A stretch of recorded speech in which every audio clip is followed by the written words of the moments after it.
સ્વામી વિવેકાનંદ અને એવા ઘણા બધા મહાપુરુષોએ 19મી સદીમાં એવું કીધું હતું કે 21મી સદી એ ભારતની સદી છે. તો એ કઈ સદીની વાત હતી? અને એ સદી હતી એ આત્માની સદી હતી. તો કોરોના કાળ આપને શીખવાડવા માટે આવ્યો હતો કે તમારી પાસે બુદ્ધિ દ્વારા ઉપાર્જિત કરેલી ગમે એટલી ધન હોય, સંપત્તિ હોય, સુવિધા હોય, ત્યાં તમારી બુદ્ધિ પહોંચશે નહીં. અને મેં મંચસ્થ મહાનુભાવો સેવાના કાર્ય સાથે સંકળાયેલા છે. મેં કેટલી બધી જગ્યાએ અભ્યાસ કર્યો મેડિકલ સાયન્સની દ્રષ્ટિએ. કોરોના એ હાઈલી ઇન્ફેક્ટેડ વાયરલ કહેવાય. એક વ્યક્તિ 1000 વ્યક્તિ સુધી એક દિવસમાં પહોંચી શકે અને 10 ગણી સ્પીડમાં મ્યુટેશન થઈ શકે એટલો વાયરસ. તો એ સાયન્સ એવું કહે છે.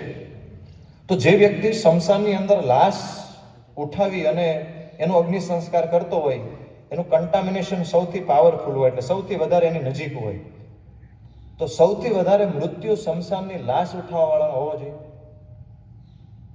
પણ મારો આ બહુ પરફેક્ટ અનુભવ છે પરેશભાઈ, કે જે લોકો ના દીકરાને પોતાના પિતાજીએ ખંભા ઉપર ઊંચકીને મોટો કર્યો હોય, એ દીકરાને ડર હતો કે મારા પિતાજીને કોરોનામાં મૃત્યુ થયું છે, તો મને કોરોના આવે તો હું મારા પિતાજીની પાછળ મૃત્યુ પામીશ, તો મારે અગ્નિ સંસ્કારમાં જોડાવું નથી.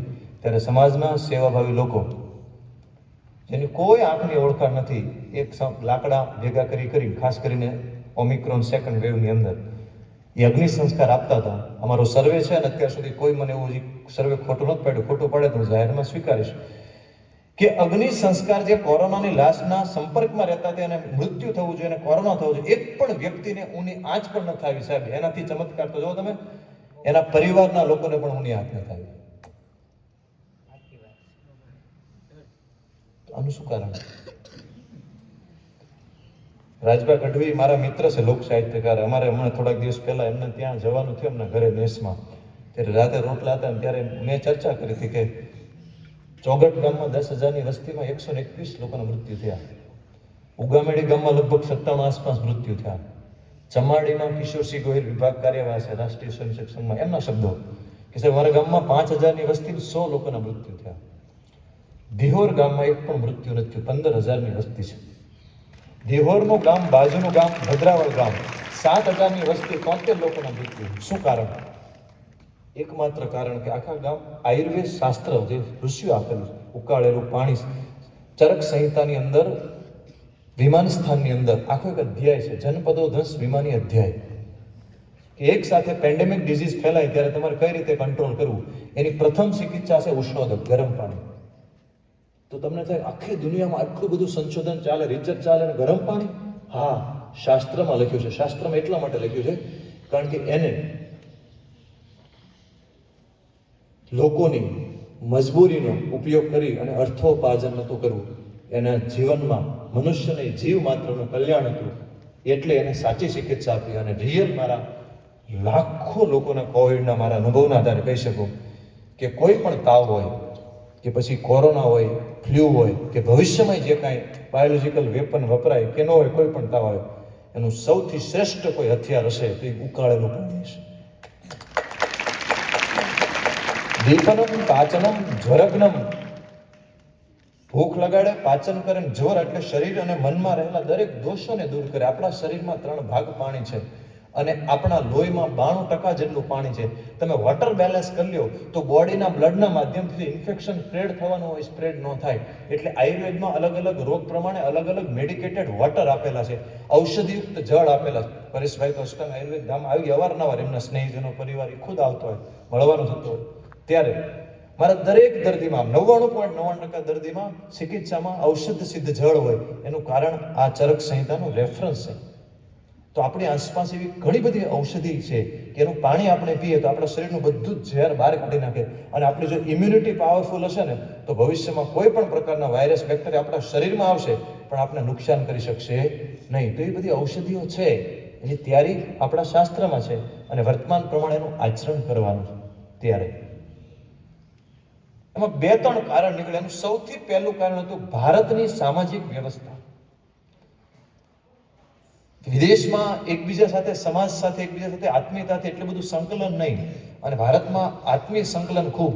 એટલે કેટલી બધી સેવાભાવી સંસ્થાએ, સેવાભાવી લોકોએ ભારતમાં કોઈને ભૂખ્યા હોવા નથી દેતા. લોકડાઉન હતું, રોજગાર બધા બંધ હતા, પણ ભગવાને જેને જેને લક્ષ્મીજીની કૃપા હતી એ બધા લોકોને ભૂખ્યા સુવા દીધા નથી અને એકબીજાને મદદ કરી. મારો ખુદનો અનુભવ કે ઉકાળા વિતરણ કેન્દ્રમાં જતા હતા, કેટલા બધા લોકો બિચારા પોતાના શરીરનું, મને તો વૈદ હતો, ચિકિત્સક હતો, એટલે મને ખ્યાલ હતો કે આ કેટલું અઘરો વિષય છે, પણ જેને કોઈ ખબર નથી, ખાલી વિશ્વાસ ઉપર, સેવાની ભાવનાથી ગામડે ગામડે હળદર, તુલસી, ગળો, સૂંઠ, આ બધી ઔષધિના ઉકાળા વિતરણ, ચિકિત્સા, કેટલા બધી સંસ્થાઓએ લોકોને એટલી બધી સેવાઓ કરી. પછી એલોપેથીનું ક્ષેત્ર હોય, આયુર્વેદ ક્ષેત્ર હોય, હોમિયોપેથી ક્ષેત્ર હોય, દરેક ક્ષેત્રના લોકોએ. આ બીજું જે કારણ હતું એ ભારતના સેવાની ભાવના. આ બે મુખ્ય કારણ. ત્રીજું કારણ એમાં એ પ્રેડિક્શનમાં આવ્યું કે ભારતના લોકોના ડીએનએમાં આયુર્વેદ અને યોગ પડેલો છે, પણ એની ઉપર જેમ નાળિયેરની અંદર પાણી હોય, ટોપરું હોય, ઉપર છાલા હોય, જ્યાં સુધી તમે છાલા ન કાઢો ત્યાં સુધી નાળિયેરનું પાણી તમે લઈ ન શકો, ટોપરું એનો સ્વાદ ન ખ્યાલ આવે અંદર શું કઈ રીતે છે. તેમ કોરોના કાળમાં ભારત લોકોને ખબર પડી કે ભાઈ આનો કોઈ ઈલાજ નથી, આની કોઈ સફળ વેક્સિન નથી, તો ચાલો ને આપણે આપણો આયુર્વેદ યોગ અપનાવીએ. અને લોકોએ ભારતીય પ્રાચીન શાસ્ત્ર પ્રમાણે અલગ અલગ આયુર્વેદનું આચરણ કર્યું, અને એના કારણે આપણા ઋષિઓએ કીધું કે તુલસી, ધારો કે ઉદાહરણ આપું, તુલસી, તો તુલસીનું સંસ્કૃત નામ છે અપેતત રાક્ષી, દેવ દુદુંબી, સુરસા, સુર એટલે દેવો ત્યાં સદૈવ છે, અપેતત રાક્ષી, રાક્ષસ એટલે કે નકામા વિચારો અને નકામા જે નુકસાનકારક છે એને દેવત્વમાં પરિણિત કરે, એટલે દેવ દુદુંબી. એટલે આપણા શરીરમાં કોઈ હાનિકારક વાયરસ, બેક્ટેરિયા દાખલ થયા હોય એને પોઝિટિવ કન્વર્ટ કરી દે, એનું નામ છે અપેતત રાક્ષી. એટલે આપણા ઋષિઓને ખબર હતી કે આવનારા સમયમાં આ બધી તકલીફો થવાની છે, એટલે ધર્મના માધ્યમથી આને સાયન્સને જોડી દીધું કે તમારા આંગણામાં તુલસી રાખો અને રોજ એને પ્રણામ કરો, કારણ કે એની આસપાસ તમારા શ્વાસમાં તુલસીના ગંધ જાય એટલે તમારું રેસ્પિરેટરી સિસ્ટમ પાવરફુલ રહે, ઇમ્યુનિટી સારી રહે. અને બાળકોના 90% પ્રોબ્લેમનું મૂળ કફ અને કૃમિ હોય. અને બાળકો દર વર્ષે જંગલમાં તુલસી લેવા નહીં જાય તો પ્રણામ કરીને રોજ 2 થી 3 પાંદડા લેશે તો એને કફ કૃમિ નહીં થાય, અને કફ કૃમિ નહીં થાય તો એનું બ્લડ સર્ક્યુલેશન સારું રહેશે, અને બ્લડ સર્ક્યુલેશન સારું રહેશે એટલે બોડીનું 33% ઓક્સિજન અને બ્લડ એટલું બ્રેઇન વાપરે, તો એનું બ્રેઇન સારું રહેશે, તેની યાદશક્તિ, સ્મૃતિ શક્તિ સારી રહેશે. એટલે આપ સૌએ આજથી રોજ સવારે તુલસી માતાને પ્રણામ કરવાના. નમો દેવ્યે મહાદેવ્યે શિવાય સતતમ નમઃ. નમઃ પ્રકૃતે વજ્રાય નિયતા પ્રણતા સ્મતા સર્વ મંગલ્ય માંગલ્ય. મંગલકારી દેવી જ ઔષધિ ઇતિ માતરમ અથર્વે, ઔષધિ મા સમાન છે. તદ્વો દેવી રૂપમ બ્રુવે, એના સેવનથી આપણા શરીર અને આત્મામાં દેવત્વ જગાડે. એટલે નમો દેવ્યે મહાદેવ્યે શિવાય સતતમ નમઃ. નમઃ પ્રકૃતે વજ્રાય નિયતા પ્રણતા સ્મતા. આપણી નિયતિ બદલી નાખે, આપણા ભાગ્ય બદલી નાખે. સર્વ મંગલ્ય માંગલ્ય શિવે સર્વાર્થ સાધિકે. શરણે, તારા શરણે આવ્યો, શરણે ત્ર્યંબકે ગૌરી નારાયણી. પ્રાર્થના કરીને 5 પાન તુલસીના બધાએ રોજ લેવા જોઈએ. 5 પાન, એમથી વધારે નહીં, 5 પાન બધાએ. આંગણામાં એટલા માટે છે કે આપણે એને પૂજા કરી પ્રકૃતિનું સન્માનનો સંસ્કાર શીખીએ, અને સંસ્કારની સાથે સાથે આપણે એની ઓરાનો અનુભૂતિ પણ કરીએ. આપણી અંદર સૂક્ષ્મ શરીરમાં એની ચેતના આવે અને આપણું આરોગ્ય પણ સારું રહે. શરીર, મન અને આત્માનું જે વિજ્ઞાન છે, આયુર્વેદ છે, એટલે આપણા ઘરે ઘરે આયુર્વેદ છે, આપણે એને ભૂલવું જોઈએ નહીં. તમારામાંથી જેને જેને વારંવાર શરદી ઉધરસ થતા હોય એ 2 થી 3 મહિના 10 થી 15 પાન લેવાનું ચાલુ કરો, લગભગ તમારે 99.9% એક પણ દવાની જરૂર નહીં પડે. ઘણા બધાને વારંવાર. અને ઋતુજન્ય જે રોગશાળો ફેલાય એ પણ એકદમ હળવો થઈ જશે. એટલે આપણી બધાની આ જવાબદારી છે, આ પ્રસાદી છે. આ પ્રસાદીને ફરીવાર ઘર ઘર સુધી વહેંચવાની છે. એટલે તમે જ્યાં સુધી જીવો ત્યાં સુધી બધા લોકોને તુલસીના પ્રણામ, એનું આહવાન, આંગણામાં તુલસીનું સ્થાપન, અને તુલસી માતાના રોજ 5 થી 10 પાન મા સ્વરૂપે આપણે દીકરા દીકરી તરીકે સેવન કરવાનું ચાલુ રાખે.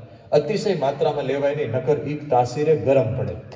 એટલે 4 થી 5 પાન લેવાના છે. શરદી કફ હોય એ લોકો વધારે લઈ શકે, પણ કફ ઓગળે ત્યાં સુધી એને ગરમ ન પડે, પછી ગરમ પડી શકે. ત્યારે આ બધા એક એક ઔષધિની એક દિવસ એક એક દિવસની કથા થઈ શકે એટલી ઔષધિનું ગૂઢ વિજ્ઞાન છે. આપણા આંગણામાં રહેલી ઔષધિઓ સામાન્ય નથી. ત્યારે આ ઔષધિના સેવનથી આપણે કર્યું અને એના જ કારણે બચ્યા. તો ત્યારે શાસ્ત્ર પ્રમાણે હળદર આપણા રસોડામાં છે. તમને ક્યારેક કોઈને ગળામાં બળતરા થતી હોય, ઇન્ફેક્શન લાગે, લેરિન્જાઇટિસ, ફેરિન્જાઇટિસ, ત્યારે હળદર મીઠાના કોગળા કરજો, તરત જ ઇન્ફેક્શન કંટ્રોલ થઈ જશે. તો હળદર એ સારામાં સારી એન્ટીબાયોટિક ઇન્ટરનેશનલ લેવલે હવે પ્રૂફ થઈ ચૂક્યું છે. વર્ષોથી આપણે હળદરવાળું દૂધ તો પીતા જ, પણ એ હળદરવાળું દૂધ એટલા માટે આવ્યું કે હળદર એકલી બાળકો ન પીતા, એટલે હળદરવાળું દૂધ. વાસ્તવિક દ્રષ્ટિએ કફમાં દૂધ ન લેવાય. એટલે દૂધ ગરમ કરી નાખે અને એમાં થોડીક હળદર નાખી દે, એટલે તર નીકળી જાય, કફ ઓછો થાય, હળદરનો પાવર વધી જાય. બાકી તમને કફ શરદી હોય તો હળદર એમનામ ગરમ પાણીમાં લેવી જોઈએ. પછી ન ફાવે તો છોકરાને પીવા માટે દૂધ સાથે પ્રયોગ કર્યો. ચોથી ઔષધિ, ત્રીજી ઔષધિ એ સૂંઠ. સૂંઠનું સંસ્કૃત નામ છે વિશ્વ ભેષજ, યુનિવર્સલ મેડિસિન, જિંજર, અને ગુજરાતી નામ આપણે સૂંઠ કહીએ. તો આખા વિશ્વમાં સૌથી વધારે વપરાતી ઔષધિ સૂંઠ છે. અને સૂંઠ કફ દૂર કરે. અને આ ત્રણેય થોડાક તાસીરે ગરમ, પણ ગળો છે એ ગરમય નહીં ઠંડી, ગરમ નહીં અને નહીં ઠંડી, બેલેન્સ કરે. એટલે ઉકાળો ગરમ ન પડવા દે, ઇમ્યુનિટી વધારે. એટલે ગળોનું નામ છે દેવ નિર્મિતા. આ બધા માનવી સંકટ જ્યારે ઊભા થાય ત્યારે દેવતા અને પરમાત્મા રક્ષણ કરે. એટલે તુલસી, દેવ દુદુંબી અને ગળો દેવ નિર્મિતા, વચ્ચે વિશ્વ ભેષજ અને હળદર. આ હળદર, તુલસી, ગળો, સૂંઠનો ઉકાળો દિહોર ગામમાં, આખા ગામમાં 15 દી બધાને પાયો. અને કોઈને પણ તકલીફ થાય તો ઉકાળો પીવાનો. એનાથી શું થયું કે દરેકના શરીરમાં વાયરસ આવ્યા, પણ વાયરસને ડેવલપ થવા માટેનું વાતાવરણ મળ્યું નહીં. અને બધાના શરીરમાં વાયરસ દાખલ થાય, બેક્ટેરિયા દાખલ થાય, પણ બધાને હોસ્પિટલાઇઝેશન કરવા પડતા નથી. જેના શરીરમાં નકામો કફ હોય એ કફ બધો ફેફસામાં ભેગો થાય. ડૉક્ટર સાહેબ અહીંયા છે, અને એમને અપર રેસ્પિરેટરી ટ્રેક ઇન્ફેક્શન હોય તો ઈઝી પડે કવર કરવું, પણ લોઅર રેસ્પિરેટરી ટ્રેક ઇન્ફેક્શન હોય તો અઘરું પડે. તો કોવિડ એટલે કોરોનામાં ફેફસાના નીચેના ભાગની અંદર ઇન્ફેક્શન લાગતું હતું. એનો કફ બહાર કાઢવા માટે ઉકાળેલું પાણી, અને આ ઉકાળો તમે પીવો એટલે કફ બધો નીકળી જાય. કફ બધો નીકળી જાય, બગડી ગયેલો કફ, તો વાયરસ આવે પણ શરીરમાં કફ જમા કરી શકે નહીં. એટલે ઓક્સિજન લેવલ ડાઉન ન થાય. ઓક્સિજન લેવલ ડાઉન ન થાય એટલે એને હોસ્પિટલાઇઝેશન ન કરવા મળે, ક્રિટિકલ બને નહીં. ઉકાળેલું પાણી, ઉકાળો. ત્રીજી વસ્તુ પ્રાણ ચિકિત્સા. ફેફસાની સીધી ચિકિત્સા છે પ્રાણ. માણસને તમે જમવાનું ન આપો તો મહિનો 2 મહિનો ચાલે, પાણી ન આપો તો 15 દી ચાલે, પ્રાણ ન આપો તો 5 મિનિટમાં રામ નામ સત્ય. હરેશભાઈને, બુદ્ધાભાઈને, લોજીદાદાને ખબર છે કે એ ગાળા દરમિયાન ઓક્સિજનના બાટલા માટે કેટલી દોડાદોડી કરી. હવે તો દિલ્હીમાં સરકાર નક્કી કરે એટલું બધું પ્રદૂષણ થયું કે ઓક્સિજનના વચ્ચે વચ્ચે સેન્ટર ઊભા કરવા. જેમ તમારી ગાડીમાં પેટ્રોલ ખૂટી જાય ને તો તમે પેટ્રોલ પુરાવા જાઓ, એમ તમને શ્વાસમાં તકલીફ થાય ને તો ઓક્સિજન સરકાર સેન્ટર રાખશે ને ઓક્સિજન લીધો. આપણે પહોંચ્યા ક્યાં વિચાર તો કરો. ઓક્સિજનના સેન્ટર દિલ્હીમાં ચાલુ અત્યારે યોજનામાં છે. ત્યારે પ્રાણ શક્તિ વિશ્વની સૌથી અદ્ભુત શક્તિ છે. માણસનું મૃત્યુ થાય ને ત્યારે પહેલા ભોજન બંધ કરે, પછી પાણી બંધ કરે, અને પછી પ્રાણ બંધ કરે. એટલે આયુર્વેદના ઋષિઓએ 3 રીતે ઔષધિ કીધી કે જે લોકો ભોજન નથી લઈ શકતા એને દવાવાળું ભોજન આપો. એટલે અલગ અલગ ઔષધિયુક્ત ખીચડીઓ, 28 પ્રકારની તો ખીચડી આપી અપામાર્ગ તંદુલી અધ્યાયમાં. આ રોગની આ ખીચડી, આ રોગની આ ખીચડી. આપણે ખાલી ઘઉં ચોખા ખીચડી સમજીએ. આયુર્વેદમાં 28 તો ખાલી નામ માત્ર, બાકી કેટલી મેડિકેટેડ ડાયટ. હવે તમે ભોજન નહીં લઈ શકતા તો મેડિકેટેડ વોટર, દવાવાળું પાણી, ઔષધિયુક્ત જળ. અને પાણી નથી લઈ શકતા તો મેડિકેટેડ એર, ધૂપ. અને કોરોના પછી એક રોગ ફેલાણો, એનું નામ છે મ્યુકરમાઇકોસિસ, બ્લેક ફંગસ. એમાં ઓપરેશન, પોસાકોનાઝોલ ટેબ્લેટ અને એમ્ફોટેરિસિન બી ઇન્જેક્શન, આ 3 જ ઇલાજ મેડિકલ સાયન્સમાં છે. એમાં એમ્ફોટેરિસિન બી હાઈલી લીવર અને કિડની ઉપર ટોક્સિન્સ ઇફેક્ટ કરે. એટલે બને ત્યાં સુધી જેને રિસ્કી પેશન્ટ હોય એને વાપરી ન શકાય. ઘણાને ક્રિએટિન પણ વધી શકે. પોસાકોનાઝોલનું રિઝલ્ટ હજી કન્ફર્મ નથી કે મ્યુકરમાં કેટલું કામ કરે, હાઇડ્રેટ છે. ત્યારે ભગવાન ચરકે ચરક સંહિતામાં જ્વર ચિકિત્સાનો એક ધૂપ, પલંકશા નિમપત્રમ વચા કુષ્ટમ હરિતકી સ સર્પા સ યવા સર્પી ધૂપનમ જ્વરનાશ. તમારામાંથી કોઈને પણ તાવ આવતો હોય તમે પ્રયોગ કરીને જોજો. મેં તો હજારો લોકો પર કર્યો છે. કારણ કે આપણો નથી, આ સરવિયા સાહેબે ગોતેલું નથી, આ ભગવાને ગોતેલું છે. મારું ગોતેલું એમાં ભૂલ હોઈ શકે, એનું ગોતેલું ભૂલ હોઈ શકે. પલંકશા એટલે ગુગળ, નિમપત્ર એટલે લીમડાના પાંદડા, વચા એટલે ગંધારો વજ, કુષ્ટ એટલે કઠનું લાકડું, હરિતકી એટલે હરડે, સરસપા એટલે સરસવ, સ એવા એટલે જવ, અને સરપી એટલે ગાયનું ઘી. આ બધું સરખા ભાગે મિક્સ કરી તમને તાવ આવતો હોય તો દેતવા અથવા તો છાણું કરીને અડાયા થઈ જાય, પછી દેતવા થઈ જાય, પછી પરિપક્વ ધુવાડો નીકળી જાય, એની પર ધૂપ નાખીને માથે ઓઢી લો અને દિવસમાં 2 થી 3 વાર શ્વાસ લો. શ્વાસ લેશો એટલે 10 થી 15 મિનિટમાં તમારા તરત જ તમને તાવની અંદર રાહત થવા મળશે. એક સાથે 200-500 લોકોમાં મહામારી ફેલાણેલી હોય આખા ગામમાં, બધાને પાઇન્ટ ઇન્જેક્શન બાટલા ચડી શકે નહીં, બધાની ચિકિત્સા પાઇન્ટ છે પણ નહીં. ત્યારે ડિહાઇડ્રેશનની સ્થિતિ હોય ત્યારે બરોબર છે, ઝાડા ઉલટી હોય ત્યારે આપણા ઋષિએ શોધેલું, આપણા શાસ્ત્રમાં આપેલું સાયન્સ ખૂબ જબરજસ્ત કામ કરશે. તો એ તો ધૂપ એર દ્વારા સીધું, ત્યાં અગરબત્તી કરો તો અહીંયા સુગંધ આવે. પાણી તો મર્યાદિત છે, બરફ ઘન કરી દો એટલે એનાથી વધારે મર્યાદિત, પાણી હળવું કરો એનાથી, અને હવા બસે એ છે યજ્ઞ. પણ યજ્ઞ ન કરી શકે તો આપણે આ રીતે પણ ધૂપ કરી શકીએ. તમે જાતે પણ એ બનાવી શકો છો. પલંગ કશાયદી ધૂપ. તો પાણી, ભોજન અને હવા, આ ત્રણને અમૃત કરવું એ સ્વાસ્થ્યની પહેલી નિશાની છે. તો આપણે બધા ભવિષ્ય માટે, સારું રહેવા માટે, મનુષ્યના લાળમાં અમૃત તત્વ છે, પણ સમુદ્ર મંથન ન કરો તો અમૃતની પ્રાપ્તિ ન થાય. સમુદ્ર મંથન તો કરવું પડે. તો બધાએ હવાને, પાણીને અને ભોજનને અમૃત કરતા આપણે શીખી જઈએ તો લગભગ દવાની જરૂર પડતી નથી. અને આપણા ઋષિઓએ ઔષધિ કરતા અદ્રવ્યભૂત ચિકિત્સાને વધારે પ્રાધાન્ય આપ્યું, કે જેમાં કોઈ દવાની પણ જરૂર ન પડે. ઘણીવાર ન પણ મળે ક્યાંય દવા, ત્યારે શું કરવાનું? આપણી પાસે હાથમાં મળ્યું એ હથિયાર, આપણા હાથમાં રહેલું હથિયાર છે. તો આપણે બધા આ 3 વસ્તુ શીખી લઈએ પહેલા, એટલે સ્વાસ્થ્યનો એક પાયો આપણો બંધાઈ જાય. પહેલું કામ કરવાનું છે આપણા ભોજનને અમૃત કરતા શીખવાનું. હવે આપણે શું કરીએ? જમવા બેસીએ, બટકું મોઢા મૂકીએ, પછી 1 2 3 અંદર વીયું જાય.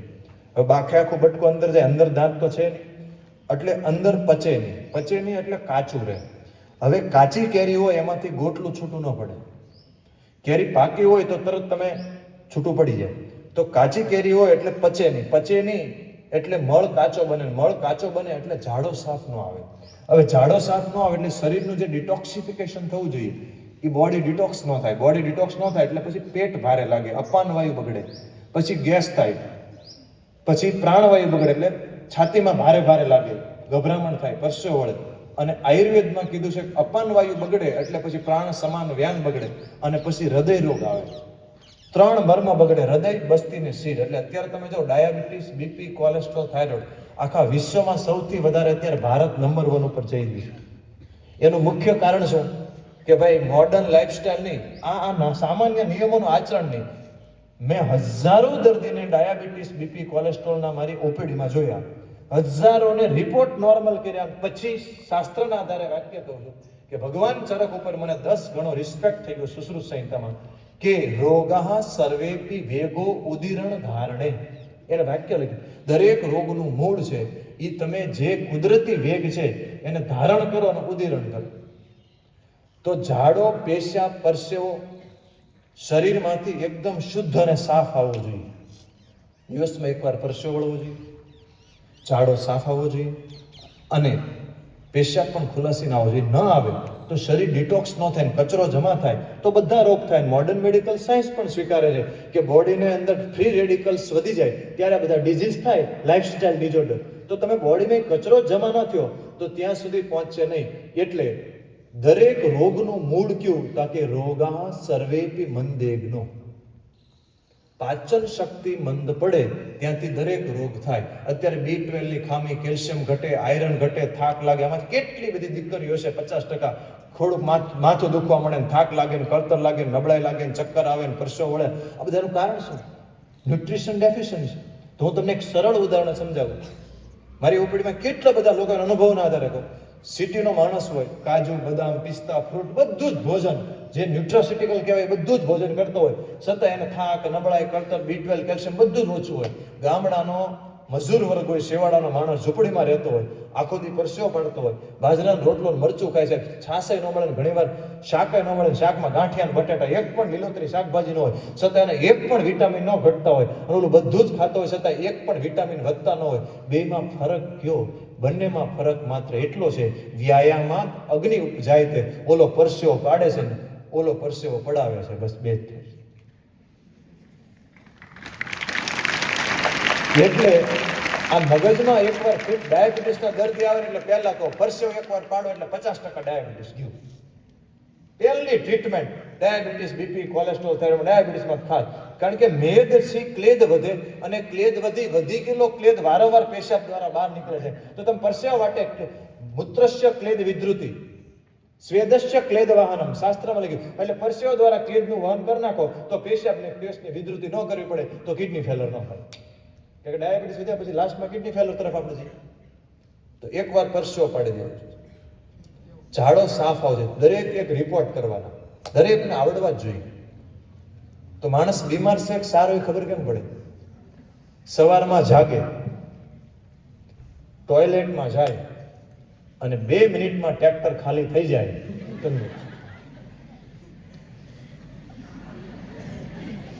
અડધી કલાક બળ કર્યા રાખી બધા બીમાર.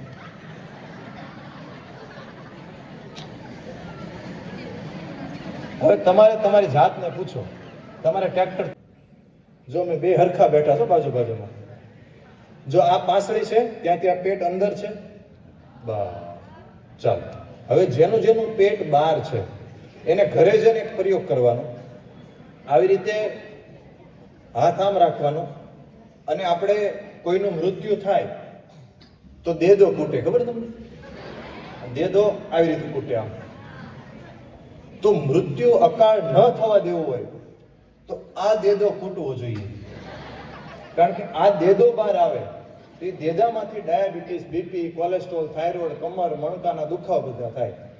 એટલે આજથી બધા એક નવો રિવાજ કરવાનો, દેદો અહીંયા કૂટવાનો, પણ કોનો? જેનો બહાર હોય એમ.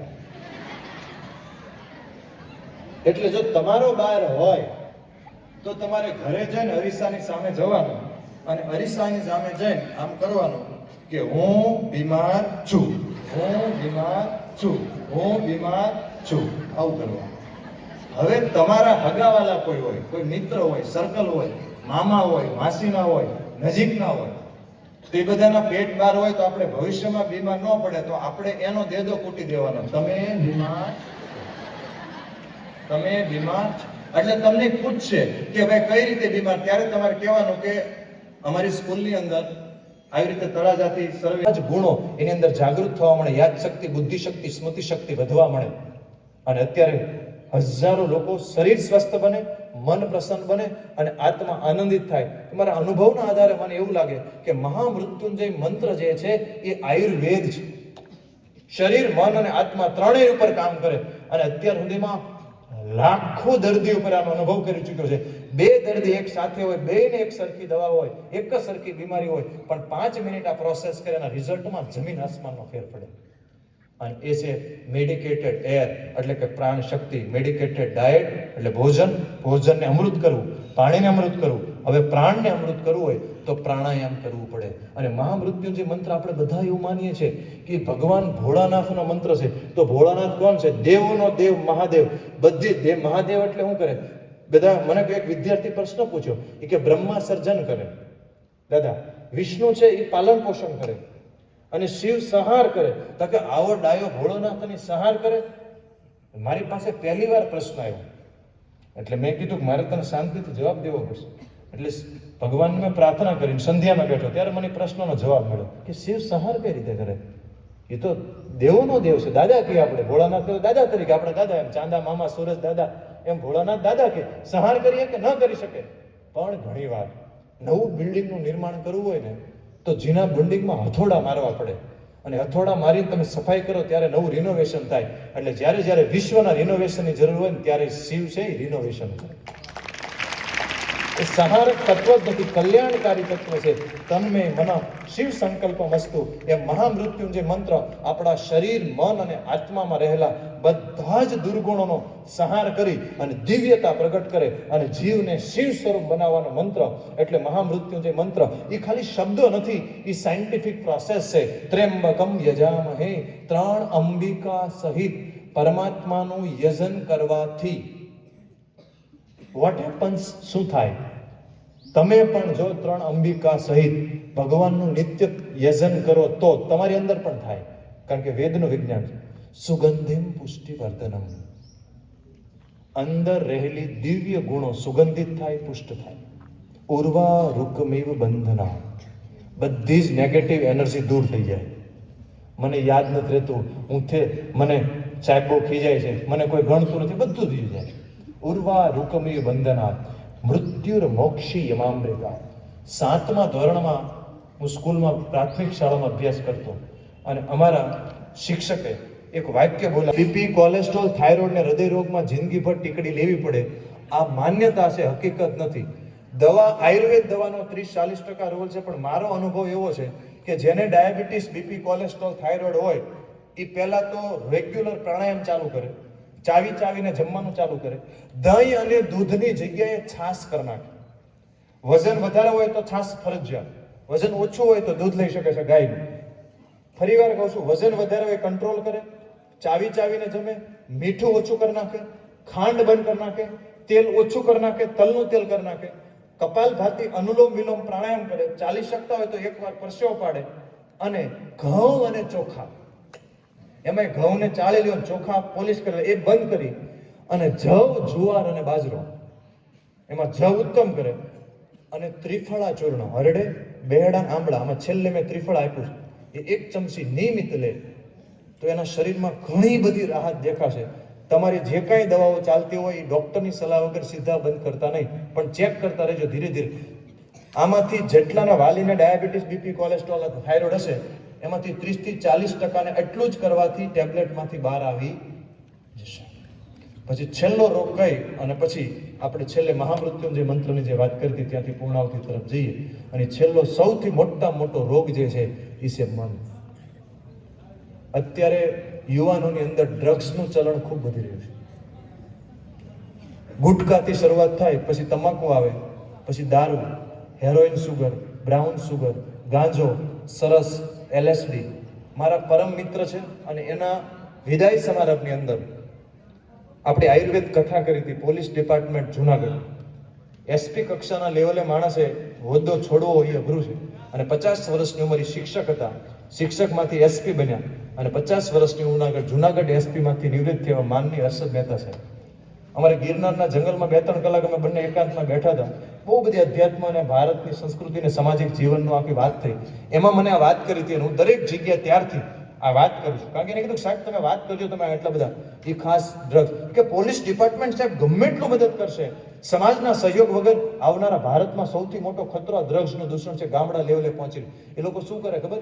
સિગારેટ હોય ને કોલેજની આસપાસ, એ સિગારેટની અંદર થોડુંક ડ્રગ્સ નાખી દે, એટલે એ બે કોલેજમાં એવો કાળ હોય, યુવાન મિત્રો, એક મિત્ર સિગારેટ પીતો બીજાને કે ફૂંક મારે, એટલે એને ટેવ પડી જાય.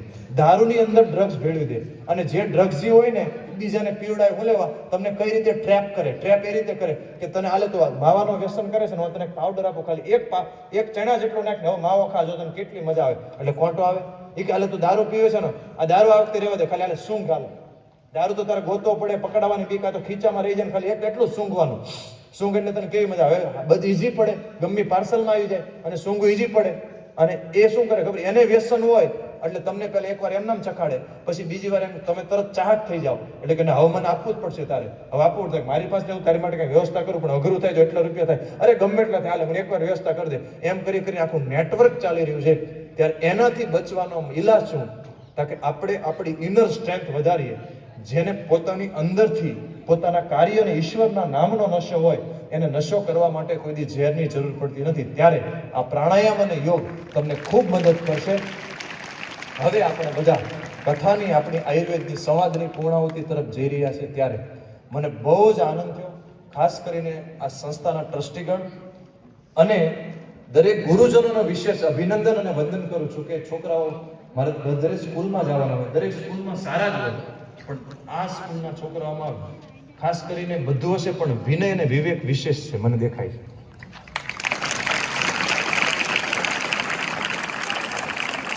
કારણ કે આ બધી હલકી ભાષામાં તમને સમજાવવા માટે વાત કરતો હોય, છોકરાને રાગે પાડતા પાછા લાવતા 15-20 મિનિટ થઈ જાય, પણ આ તરત જ પાછા આવી જાય છે. એ કંટ્રોલ છે અને વિશેષ વિનય અને વિવેક છે.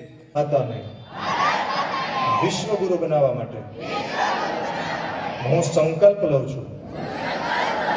આયુર્વેદ, યોગ, પ્રાકૃતિક ખેતી વગેરે સનાતન, વૈદિક, ભારતીય પરંપરાને વિશ્વના ઘર ઘર સુધી પહોંચાડીશ. આજથી જીવનમાં ક્યારેય દારૂ, તમાકુ, ચા, એક પણ વ્યસન શરીરમાં નાખીશ નહીં. કોઈને પણ વ્યસન કરાવીશ નહીં. આ મારો જીવનભરનો દ્રઢ સંકલ્પ છે. અહીંયા ડાબો હાથ રાખજો બ્રહ્મરંધ્રમાં, એની ઉપર જમણો હાથ રાખજો અને મારી સાથે મંત્ર બોલજો. ઓમ શ્રી ધન ધન્વંતરયે નમો નમઃ. ઓમ શ્રી ધન ધન્વંતરયે નમો નમઃ. ઓમ શ્રી ધન ધન્વંતરયે નમો નમઃ. બંને હાથ ઘૂંટણ ઉપર રાખી આવી રીતે જ્ઞાન મુદ્રામાં રાખજો. પલોઠી વાળી શકો તો પદ્માસનમાં આવી રીતે આમ બેસજો, ના એમના બેઠા રહેજો. ડાબો હાથ ઊંચો કરો. પહેલી આંગળી અંગૂઠાના ટેરવાના ભાગને સ્પર્શ કરો. 3 આંગળી સીધી રાખજો. તમારો આ બાજુનો હાથ આવશે, ડાબો હાથ, એને ઘૂંટણ ઉપર મૂકી દો. આ પાછળનો જે ભાગ છે એક્ઝેક્ટ ઘૂંટણ ઉપર આવવું જોઈએ. કમર, ડોક અને મણકો આવી રીતે સીધી રેખામાં રાખવાનું. જમણો હાથ ઊંચો કરો એટલે તમારો આ બાજુનો હાથ આવશે. પહેલી 2 આંગળી અંગૂઠાના મૂળમાં મૂકો. આ મુદ્રા જે છે વાયુ મુદ્રા, એમાં અંગૂઠો સીધો રાખવાનો. હવે અહીંયા જમણા હાથથી નસકોરું બંધ કરો. કમર, ડોક, મણકો સીધો રાખજો. હવે જે ભગવાનને તમે વધારે માનતા હોય એનું નામ લેતા લેતા ધીરે ધીરે શ્વાસ અંદર લ્યો. શ્વાસ રોકી રાખજો. શ્વાસ રોકી અને ભગવાનનું નામ લેજો અને શ્વાસ બહાર કાઢતા કાઢતા ભગવાનનું નામ લેવું. આંખ બિલકુલ બંધ કરી દો. ચિત્તને સંપૂર્ણપણે શ્વાસના અવાજ અને સ્પર્શ તરફ કેન્દ્રિત કરો. મન બહાર ભાગે તો મનને અને ચિત્તને સંપૂર્ણપણે પ્રાણ શક્તિ ઉપર કેન્દ્રિત કરો. ધીરે ધીરે શ્વાસ અંદર, શ્વાસ રોકી રાખો અને ધીરે ધીરે સામેની બાજુથી શ્વાસ બહાર. જેટલો સમય શ્વાસ લેવામાં થાય એટલો સમય શ્વાસ બહાર કાઢવામાં કરો.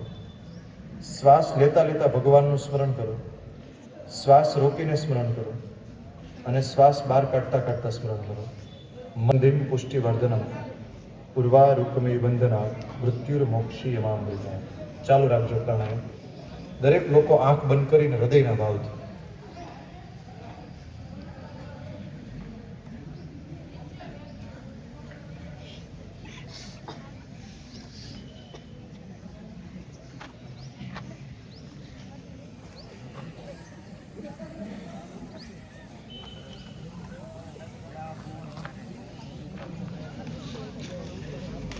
બંને હાથ જોડી પ્રાર્થના કરીશું. સર્વે ભવન્તુ સુખિનઃ, સર્વે સંતુ નિરામય, સર્વે ભદ્રાણિ પશ્યન્તુ, મા કચ્ચિત દુઃખ ભવેત. ઓમ શાંતિ. જ્યારે તમે સાચા પ્રાણાયામ કરશો ત્યારે જેટલી સ્પીડમાં શાંતિ બોલ્યાની શાંતિ બોલવાની ઈચ્છા થશે એટલું મન શાંત થઈ જશે. આ પ્રક્રિયા મહામૃત્યુંજય મંત્ર છે. આ કથાનો સાર છે. અને આજ સાંજથી ઘરે ગાય માતાના ઘી હોય તો ઘીનો દીવો કરી, ન હોય તો એમનામ બેસી અને 5 મિનિટ નિયમિત, એટલે નિયમિત તમારે કરવાનું છે. એક દક્ષિણા તમે આપી વ્યસન રૂપ, બીજો તમે સંકલ્પ લીધો વિશ્વ કલ્યાણ અને રાષ્ટ્ર નિર્માણ, અને ત્રીજું તમારે આજથી જીવનમાં આ જોડવાનું છે. વ્યસન છોડવાનું છે અને આને જોડવાનું છે.